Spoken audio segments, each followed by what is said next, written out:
Once upon a time, there were millions of businesses struggling. Every day they wasted time, effort, and resources on repetitive tasks that added no value. One day, the Better Automation podcast by PROCESIO came to help them find a way.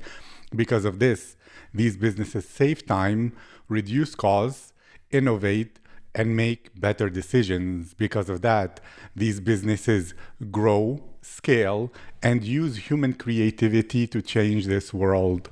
Hello, my name is Aziz, and I'm your host at Better Automation Podcast by PROCESIO, where I interview the world's top experts and share their very best ideas on how to improve automation in your businesses, processes, and life. My guest today is Gill Walker.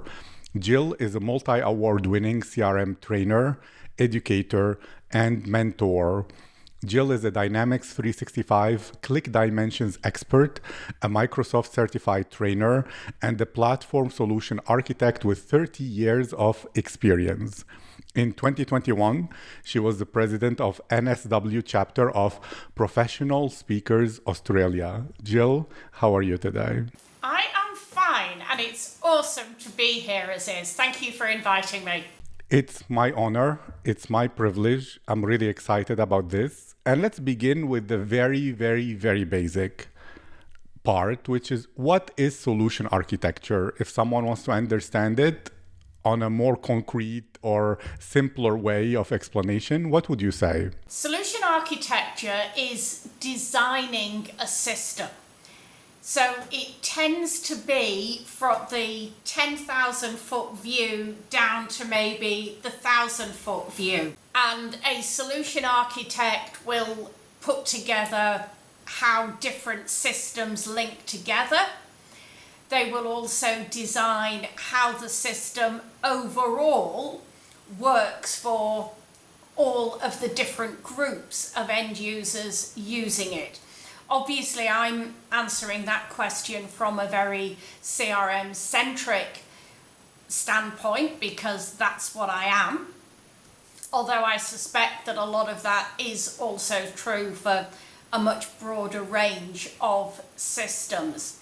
So pure developers, and I have to admit the term developer is one that I hate, but pure developers seem to have a very small, so they're having the 1 foot, the 2 foot, the 10 foot view, where the solution architect has the 1,000 and the 10,000 foot view of how the system will work for the end user. Thank you. So if I understood you correctly, it's a classic dilemma of people being so in their work, or the developers being in front of the tree that they see a tree and they don't see the forest, while a solution architect will see the whole thing. Because I don't know, and correct me if I'm wrong about this, often when you're optimizing the full system, you might need to sub-optimize parts of it to not create constraints or some things that are working too much for the whole system or too well. And therefore, if each person tries to optimize each part of the link without caring for the rest, they might create things that make no sense overall, but make sense in their small corner of the world. Did I understand correctly? I think there's certainly a lot of truth in what you've said there. I think also developers in general, and I'm doing some very broad brushstrokes here, and I realize that some of your listeners will be the exception that proves the rule. But in general, the developers, those people that are scrabbling around in the very low level of detail, tend to be more junior earlier on in their careers. And one of the side effects of that is the ability to say, that's fine, I'm me, whatever that means, but I'm not developing for me, I'm developing for an administrator, a salesperson, a call center agent, and a whole range of other people who have roles and lives that are a million miles from the developer in question. One of the things that I encourage people on my courses, on my training to do, is to wear 3, and sometimes the number increases, but 3 hats when they're doing development. So the 3 hats I ask them to wear. The first one is the one that they wear quite naturally. So that's for the developer of today who's got a requirement and they need to deliver it, typically with a deadline that might be a bit on the tight side. So that hat, most people in question can wear quite comfortably. The second hat I ask them to put on is the hat of the end user. So who will be using this form, this report, this whatever it is that you're working on, and what are their needs, wants, skill level, and so on. The third hat is one that I think really takes people aback, and that is going back again to the technical world, but not the technical world of today, but imagine that they are a developer, a support person, joining this project in 6 or 12 months' time and being asked to do an update, whatever that might mean, to the piece of work that they're working on right now. And a lot of developers find that 3 hat, and occasionally it becomes more than 3, but that 3 hat idea quite challenging.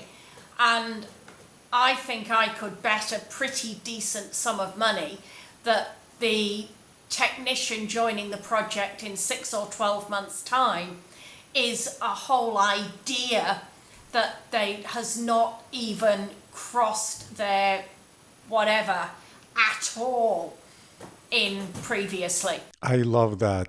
It's taken on different perspectives, or as you said, hats, in order to not make mistakes that would be avoidable if you just take the time to think and have that 10,000 feet view of the whole system. And I love it. And to ask you about your trainings, because some people might have an objection where they think, my personality is not like that. Maybe this is not for everybody. So to you, do you believe there are specific personality types that you can tell some of the traits that they will recognize themselves and say, this will be a perfect upskilling for me? Or anybody with enough dedication can take their careers and their usefulness and their ROI on their time to the next level by not only being developers, but taking it to the solution architect level and becoming what you're talking about? I think anyone who's prepared to put in the time and effort and do the work, I think that's key. We all know people out there in the world who, yes, they'd like to be a solution architect. They'd like to be a senior manager with the corner office and the 7-8 figure salary and so on.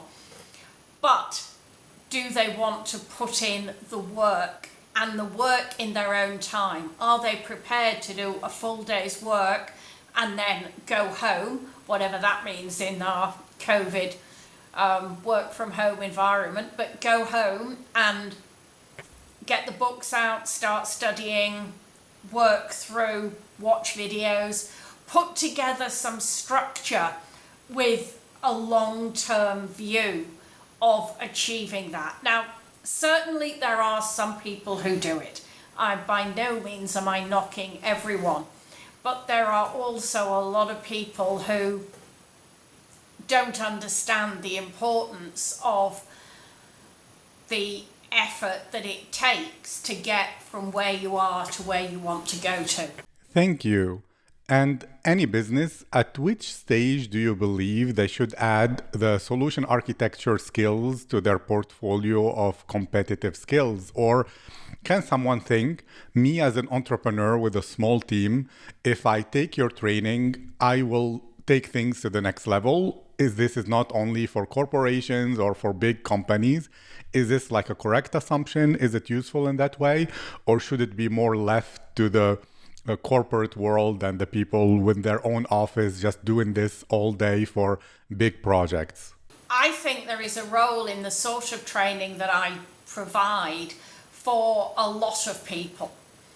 Having said that, my training is very Dynamics 365 CE focused. So if you're not looking at becoming more skilled within that space, you probably wouldn't get that much from the training that I provide. Whereas if you are in the dynamic space, I am sure you would get a lot of value in the training that I provide.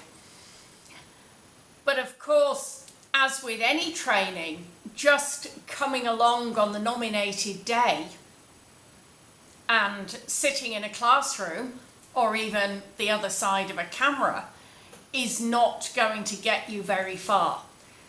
Again, it comes down to being active, putting effort into the training, doing the labs, asking questions, being engaged. Training to be, effective training has to be very active. I agree 100%. And let's discuss tools. And of course, Microsoft Dynamics CE, as you mentioned, is a very powerful tool. But on a more principle thinking base, if someone understands the skills that you offer, can they use it on any tool?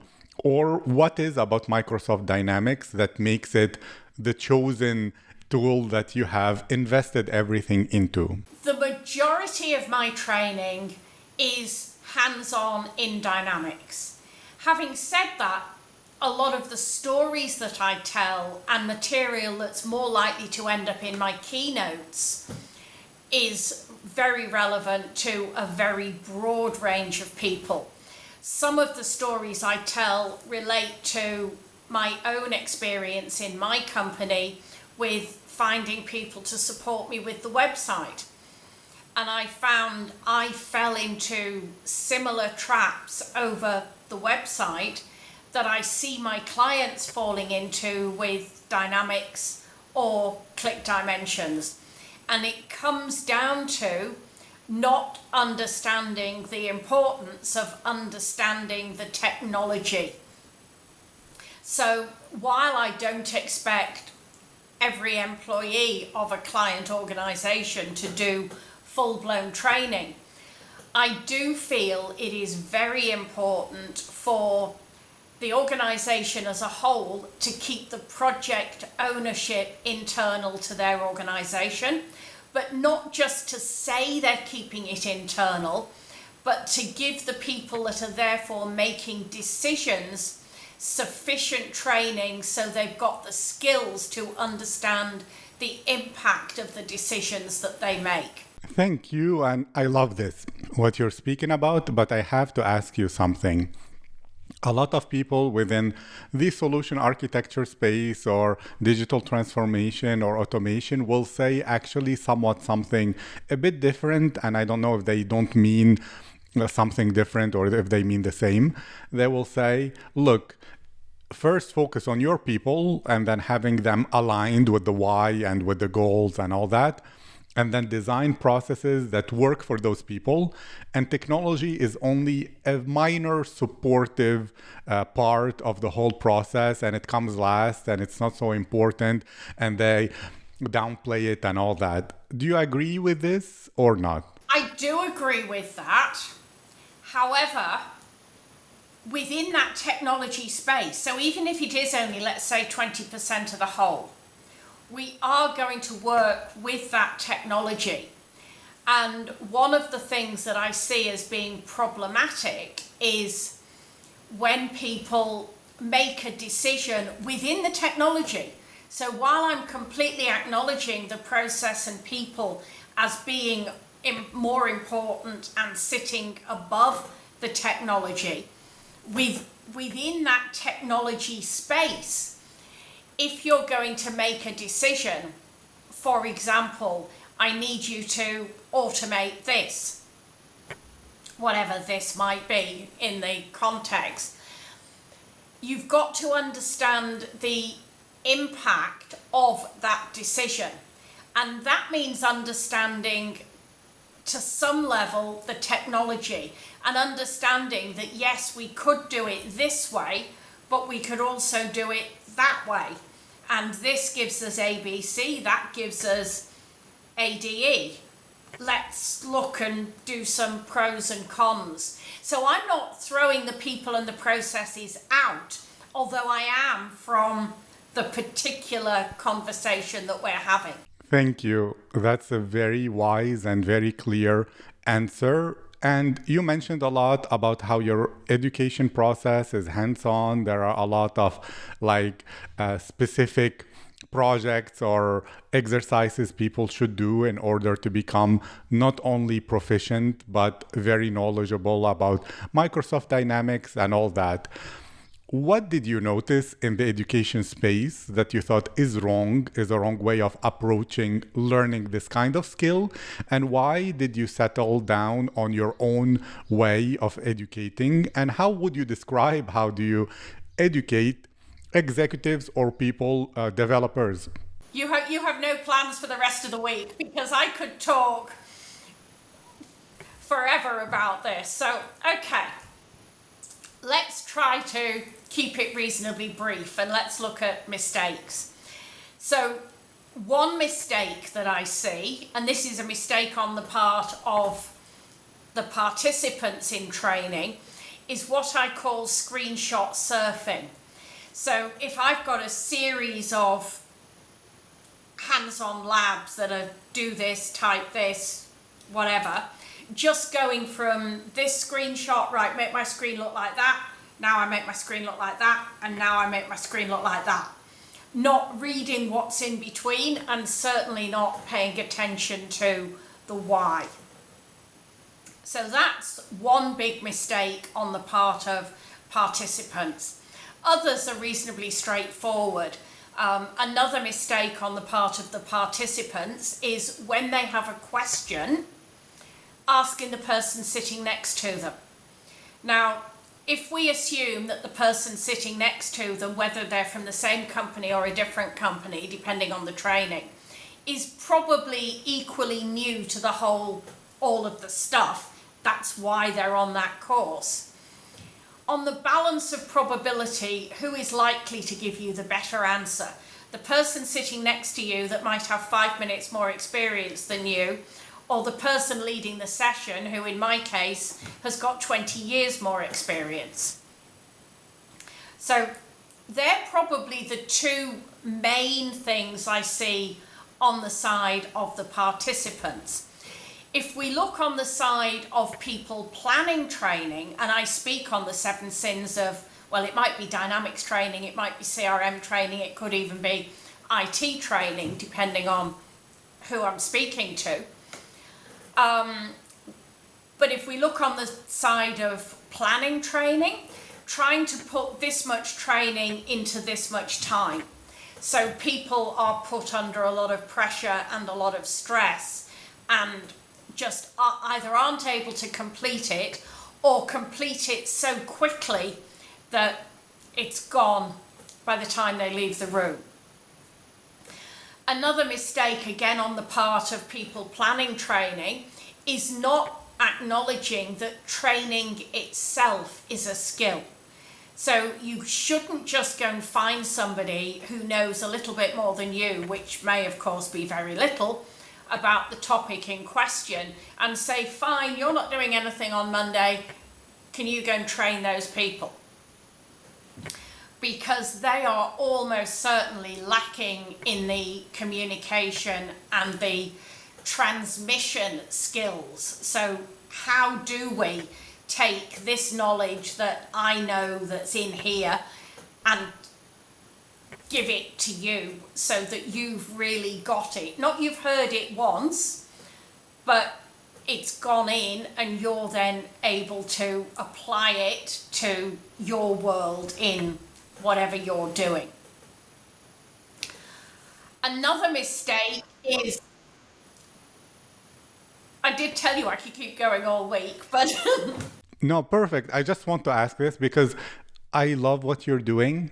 I want people to not have any obstacles on their mind that intimidates them from the process because, it uses a lot of very great, terms that might feel intimidating to some busy executive who doesn't have the time and, like you said, would be used to learning under pressure and all that. So to ask you, is solution architecture common sense that is not so common? So it's easy to understand. common sense is anything other than common. Yes, that's what I mean. Or is it counterintuitive where the instincts of the people are totally misaligned with what needs to be done? I actually think a lot of it is counterintuitive, and that is further fed by people have been doing things wrongly for some time. And then you get into the environment of, well, when I was a lad, it was done like this, so this'll do. This actually reminds me, many, many, many years ago, I'm older than I look, I had a job that required me going into operating theatres occasionally. And one morning, I got down into the theatre suite, got changed into these really sexy blue Airtex pyjamas that everybody has to wear in theatre, and went out the other side of the changing room, and there was an almighty row, the sort that you should never hear in a professional environment. And this row, the short version of it was the consultant had come in and had found that I think a registrar, so a significantly junior person, had cancelled an operation that morning because he was supposed to be doing the operation, the reg, and he'd been up all night dealing with an aneurysm. And he took the call, I don't feel able to do this open heart surgery because I've been up all night, so I've cancelled it. And what the consultant was doing was, you wimp, when I was your age, we thought nothing about staying up all night. We could do it 2, 3, 4 nights in a row. And there does seem to be a lot of that sure, in history, and whether it's 40 years ago like that was at the time, or whether it's longer ago or less, doesn't really matter. Just because it used to be done like that doesn't mean it's the right way to do it. And I think we all should be open to change and to understand why. If somebody is saying, I don't think this is the right way to do it, why are they saying that? Listen to them. Look at the alternatives. Thank you. And then I have to ask you something because I spoke to some digital transformation experts who say, don't design processes as if from scratch to design the most optimal way of doing it because you already have something that is happening or working or like you said, I mean, I don't know if that's the extent of what you're speaking about. That's how it's already been done. Improve based on that, have that as the skeleton for improvement rather than beginning with the ideal way things should be done and implementing that because there'll be a lot of resistance, a lot of old habits will come back to confuse people and all that. Do you agree with one of these perspectives? How do you approach it? I probably agree with both of them, and it would depend. So I would look at the process as is, and I'd start asking questions. So, for example, why do you want to change that process? Which bits of the process aren't working? What bottlenecks do we have in the process? So they're 3 of my questions at that level.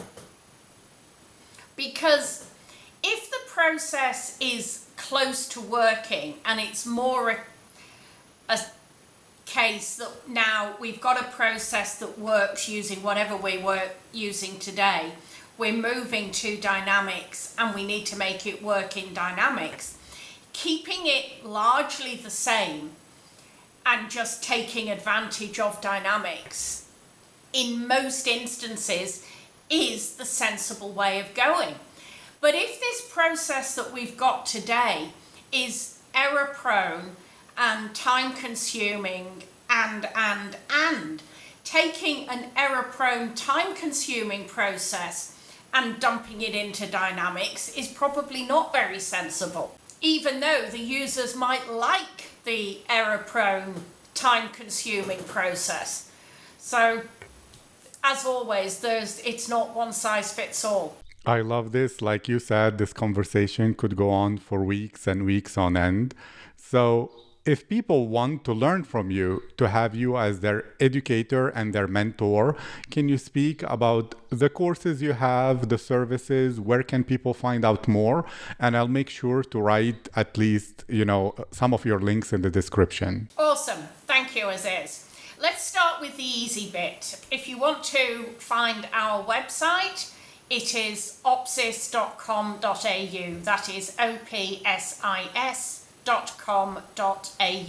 I am normally Australian based. The courses that we provide, a very wide range of both flexible training, virtual training, in-person training, across the whole of the Dynamics curriculum, whether you are an end user, a slightly more senior manager. For example, one of our courses is Business Intelligence with Microsoft Dynamics 365. So that is not what I would call a level 1 course. You need to be a competent user before I'd be comfortable selling you the Dynamics 365, the Business Intelligence for Dynamics 365 course. I also provide a range of training that are specifically designed to help you achieve success in the Microsoft Dynamics 365 CE exams. So very happy to talk to anybody who wants help in the training space, help that will take them from where they are, which of course is always here, to there. Another course that I offer, and I'm not aware of anyone else offering this, is a Train the Dynamics CRM trainer. And that is not focused on the technology at all. That is taking your power users and enabling them to get the information that they've got between their ears and transmit it to the people that need it. Thank you very much. This was an enriching and enlightening conversation. I'm excited, and I have been excited about this episode. And before we finish, of course, I have to speak about PROCESIO, which is what makes this whole journey and experience and podcast possible.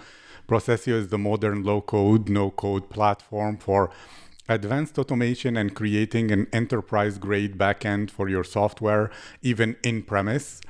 You can request access to a totally free account at procesio.app. And when people have, or anybody who has a lot higher needs, you can get a very generous 50% discount code. You can use it when checking out. Better 50 off, one word, capital letters. Use it anytime. More information in the description. Thank you again, Gill. I wish you a great day there in Australia if you are there. No, I'm in the UK at the moment, but yes. And thank you, and I wish you a great day. Thank you, Aziz.